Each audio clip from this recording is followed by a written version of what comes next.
Okay, continuing Baba Kama, 20-ish lines down, Amar Rava. Haniach lahem avihim parash she'ulav. Their father died and left a cow that he had borrowed. Mishamshin ba klime she'lata. They can use it for the amount of days that the father borrowed. If he has 10 days left in the borrow, they could use it the last 10 days.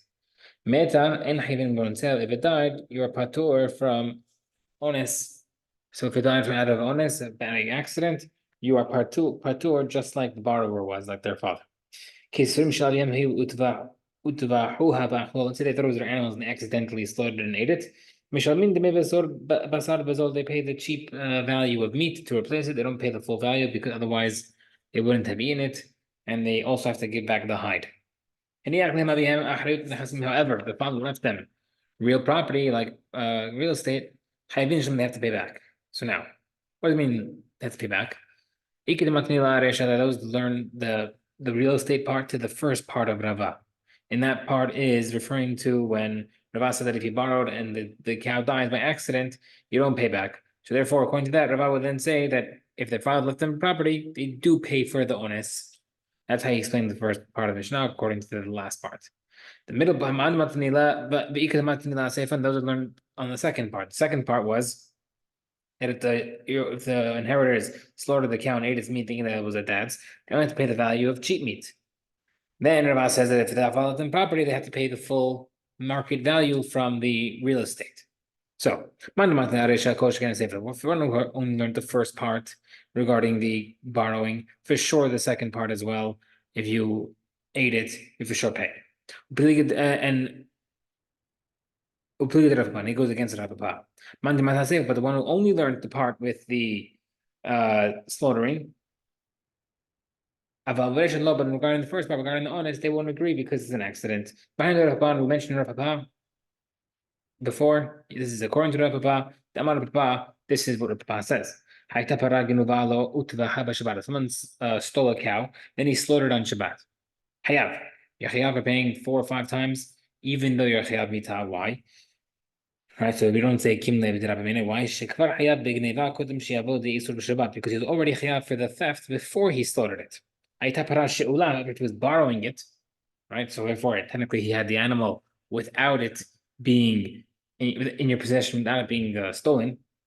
But then he slaughtered on Shabbat. Patur chayav for paying because she'isur b'Shabbat ve'isur gneva b'ayim ke'echad. Because you stole it and slaughtered at the same time. Therefore, we say kim lev drab mine. To number 9. So if the pasuk says that a person who steals the item that you stole, so you shall return the stolen item that you stole. So why what do you mean that you stole? Of course, the same thing. You stole the item that you stole, of course. Yeah, no, you have to return it as is. Then when you were robbed it, which means if it's not there, you're patur. Therefore, from here we learn. Someone stole something and gave it to his kids, but they don't pay back. If they gave him as inheritance, they have to return it. Simcha says that if they're adults, they have to return it, and katanim, the minors are patur. The Katan son of Rabbi Yirmiyah's father-in-law, right? So his Katan brother-in-law, closed the door of his father's house in front of Rabbi Yirmiyah. Rabbi Yirmiyah is claiming it's his house. The son saying, no, it's not, it belongs to me. He's a Katan. Rabbi Yirmiyah came to Ravin to get the house. Amar Ravin told him, Shalahu Teveah. Sorry, I can't help you. He's right. It's his father's house. It's your father-in-law's house, but the son is saying it's his house. Rabbi told him, but I'll bring witnesses that I have established as the cause of the house while my father-in-law was alive. His father was alive, and I bought it from him. I have a chazakah, I can bring witnesses. Do we accept Eidim? Can I accept Eidim before in front of without the litigant? Meaning the father is dead. You're trying to bring a court case without a litigant because the minor is considered not a litigant. Or says, below, what's the problem with that? You have a right to have if I have the thief that left stolen property, the children, whether or not they're adults or minors, they have to pay. So we see that the minors can be brought to court. Only Sumchus says that. So why are you bringing Sumchus as a proof against me? You have Chachamim. We are posek like Chachamim all the time. So what's the problem? Amar, it says back. Rabbi Avin said Sumchus argues against that, and Rabbi Yirmiyah answers back, Amar Ichba Kuli Amma V'Kas Sumchus La'Fuka Didi. Are we all of a sudden taking upon Sumchus? We're all bending over backwards to learn like Sumchus. That's not fair. We don't. We're like Chachamim would agree with me. All this arguing reached the attention of Rabbi Yavav. Amar Rabbi Yavav said, Lo Shimi'a lechu hadi Rabbi Yosef bar Hama, Amar Rabbi Yoshia. You didn't hear this what this rabbi said. Amar Rabbi Yosef bar Hama, Amar Rabbi Yoshia. Tinok שתקע בעבודה וירד לתוך שדה של חברו ואמר שליהו. If a katan took his avadim, his slaves, entered someone else's field and said it's mine. We don't say, you know what, maybe he's right, let's wait till he gets an adult. We take it away right away. And if when he gets older, when he becomes an adult, then he could bring witnesses and try to take care of business. Where it says, so we see over here, he should technically win and let the kid take a hike. Where it says not a good proof. Over there where the miner is bringing the avadim someone else's field that belongs to someone else, they're trying to extract it. Over here where the kid is living in his father's house, he has the chazakah. No, look, we don't take it away from him. Rabbi has to wait. We can accept edim without the litigant there. One second. What do you mean? You can't bring a court case without a litigant. It doesn't even make sense. So he explained it as follows. If the guy is sick, or if the edim are sick, or the witnesses have to go on a trip, and the court summoned him and he didn't come. Right? So there's an urgency to the matter. Betin summoned him and he didn't come. Therefore, that's when we do it. Because he had a chance, there's an urgency, and he doesn't come. We can accept witnesses without the litigant. I explained, I heard that Shmuel explained it to me on the Pathule Bedina where they opened his case, they told him to come and he didn't come. But if they didn't open his case, I want to go to the Supreme Court in the above court. I don't want to wait in Eretz Israel. Meaning, if the local court opened up the case, then no. Then it's too late. But if the local court is not open the case yet, he can demand to go to Supreme Court in Eretz Israel. So the Gemara says, if the local court opened it already, why can't he still say that? I want to go to the Supreme Court. We're talking about a situation where the local court opened the case with a letter from the Supreme Court saying that they should take care of it. Okay, Amarav. You can certify a loan document without the borrower even there. Rabbi Yochanan says, you can't do that. I can explain Rabbi Yochanan's reason why you can't certify without him there. Because the Pasuk says, there was an ox that started goring people, and you have to testify against the owner's animal, and he didn't guard it. It becomes a muad. So Amra Torah, the Torah says specifically, the owner of the ox should come to the court case and try to defend his ox. So we see that the litigant has to be there. Rava says, the halacha is that you can certify a loan without the borrower there. And if he's in court and he says, don't certify, it's fake, VMR, and if he says, let's say he's like, bring proof that it's a fake document, then we give him time. If he comes during that time, it works. He locked up, it doesn't come out. We give him the next Monday, Thursday, Monday. Those are the days that Bedin comes into town. While Bedin meets at least in town, people would go up to Bedin during those times.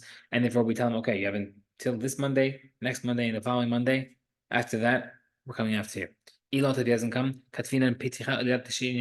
we give him a galut bill for 90 days. It remains in galut for 90 days. The first 30 days we don't touch his property to collect what he owes. Maybe he's trying to borrow money to pay off the debt. I said that middle 30 days we also don't touch his stuff because we assume that he did not find money to borrow, and now we're trying to sell something else to pay money. But the last 30 days we also don't touch his property. The more we say, maybe he's saying he found something to buy, but the buyer is now trying to find money to pay for it. So let's see if it doesn't come at the end of the 90 days. We write a warrant for his property. The only time where we say that we wait is when he said, I'm coming. If he doesn't say, if he said, I'm not coming, then we don't wait 90 days. We tell him, we give him the warrant immediately. That only applies to a loan. Because we're going to a deposit that was by him, since he has no business using it, and therefore he should have the funds readily available. We write the seizure warrant immediately. When we write the warrant, we write it on collecting land. We don't touch it, movable projects, property. Because maybe the guy might take that movable property, use it, consume it. Then if the borrower were to come and then knock out that loan and say, hey, you see, I brought proof it's a fake loan, then maybe if the guy already used it, he used it. Therefore, but if the lender has land, we do, sorry, and that's why we want to use property, because property can always get retaken. One then says, but if the lender has land, we can write a warrant for collecting the property. That's not true either. We don't write a warrant on movable property. Even if he does have land, because we're worried that the land itself might drop in value and then it won't equal to what it was. When we write a seizure warrant, we have to notify the guy. Say, heads up, you have a warrant against your property. That only applies when the guy is close by. But if he's far away, no. But if he's far away and there's relatives that can notify him, good. Or if there's people who travel there, caravans, the merchants that go to where he's located and coming back, we can wait 12 months for him of the year to make sure that the people are traveling back and forth, so he for sure receives the message. Because Ravina made Moracha wait 12 months before writing a warrant against the guy who owed him money. Until the caravan came back from Be'er Hazai. That's not true. That was an exception to the rule. Over there, Maracha was a very powerful man. Therefore, if the warrant already reached his hand, we'd never be able to take it back from him in the case when we needed to extract it. So if he had a seizure, we were worried that if we gave him, let's say, the warrant right away, and then for some reason he'd have to return the money, let's say the guy brought a proof that it was wrong or he brought the back money, it would be impossible to take it back from him because the guy was very well connected, very, very powerful. Therefore, in that case, only we waited 12 months for the guy to come back, hoping he will come back without us having to write the warrant on top of it. But in general, we don't wait. We let the guy go out on Tuesday, the day after Betin closes. He arrives there on Wednesday, and therefore he has to stand there on Thursday. We don't wait 12 months. Okay, the messenger of Chachamim of Betin who come back from serving a summons and say, okay, the Reuben doesn't want to come. We believe in like two witnesses to put him in Hirim. That only applies to Hirim.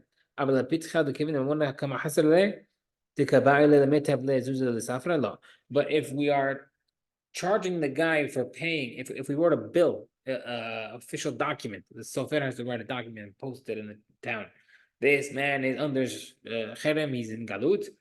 Then we need regular two witnesses to prove that to testify that he refused to come. Because over there, in order to undo the Cherem, the guy has to pay the sofer for his work. So therefore, since that case is monetary, he would have to, you have to bring two witnesses to show that to testify that he refused to come. Maravina. You can serve a summons through the woman, even through neighbors. We only say that the person being summoned is not in the same town as the court. That only works when the guy's not in town. But if he's in town, we don't put him based on the neighbors or the woman. Because we might say, maybe they didn't tell him.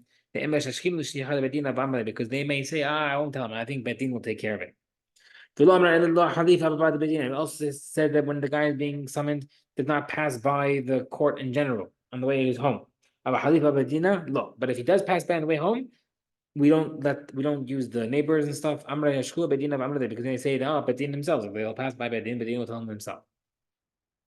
They only say the mention this with the guys coming back during that day. But if he doesn't come that day, we don't give him galut on their assumption of that they gave the summons because maybe they forgot because they passed. مرحبا. هاي ما عندك تكتيب عليها بتيحة if someone has a bill of galut written against him for not showing up to court. The halacha is that until he comes to court, we don't rip it up. If there's a bill that he doesn't listen to bedin, I would say that until he actually listens to bedin, we will then rip it up. Gemara says that's not true actually. Once he says he'll listen, we tear up that bill. You can summon a person to come Monday, Thursday, Monday. We make the appointment after the appointment, and the appointment after the appointment. Meaning we do Monday, Thursday, Monday consecutively. And if he doesn't show up that second Monday, the Tuesday after that Monday, we write the harem on him. Rabasi went to Rav Kahana. Depending. He saw a certain woman who Rav Kahana had summoned to court in the evening. When she didn't show up the next morning, he wrote her harem. Rabasi told him, 1 second, why'd you give her 1 day? She's supposed to have a week, at least a week of Monday, Thursday, Monday. Marley told him back. It only applies to a guy who's going back and forth, and if we couldn't make it, we give him extra time. But over here, in the case she lives here, and she's not going back and forth, she's supposed to come. She's obviously being contempt in court, and therefore she goes in harem. We don't summon a person during Nisan. Not during Tishrei. There's 2 harvesting seasons. Not Erev Chag, not Erev Shabbat. But during Nisan, to summon him after Nisan, or during Tishrei, for after Tishrei, we can summon it. However, for Erev Shabbat, for after Shabbat, look, we don't do it. My time, why? He's busy preparing for Shabbat, and since it's a short amount of time, he might forget. But Tishrei for after Tishrei, Nisan, we're not worried about forgetting because he can remember again. Mar Nachman. We don't serve a summons. We don't serve it to the people who are attending the Kala, right? Kala is halacha every Shabbat. Someone's attending the Shi'ur every Shabbat. We don't serve him a summons because we don't want to make people not come learn. We don't also summon people during the Rigla. The Rigla is the 30 days before Pesach or any Chag that have a certain Shi'ur. So if you were to start summoning people there, they won't show up. The Gemara says, Kihavu atzlik meir Nachman. When people would come to him on these events, they would ask him, okay, can you sue this guy for me? Can you summon him? He said, well, I'm making a big shi'ur for you to start suing people. But nowadays that there's scammers, we are concerned that maybe they'll only come to these things and nothing else because they think they're safe, and therefore we can summon them.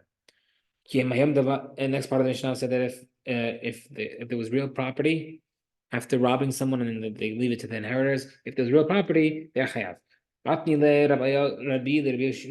had this before. Lo davar doesn't mean actual property. Rather means that the stolen item was a cow that he's using to plow. And a donkey is using him to guide. You have to return it for their father's honor. It's aib to have what your father was supposed to return it. But I mean, did it mean only specifically something that's seen in public, like the donkey or the cow? Let's say the father robbed the bed and the kid is on it. We had a table and the kid is using it. What's the halacha? Does he have to return that?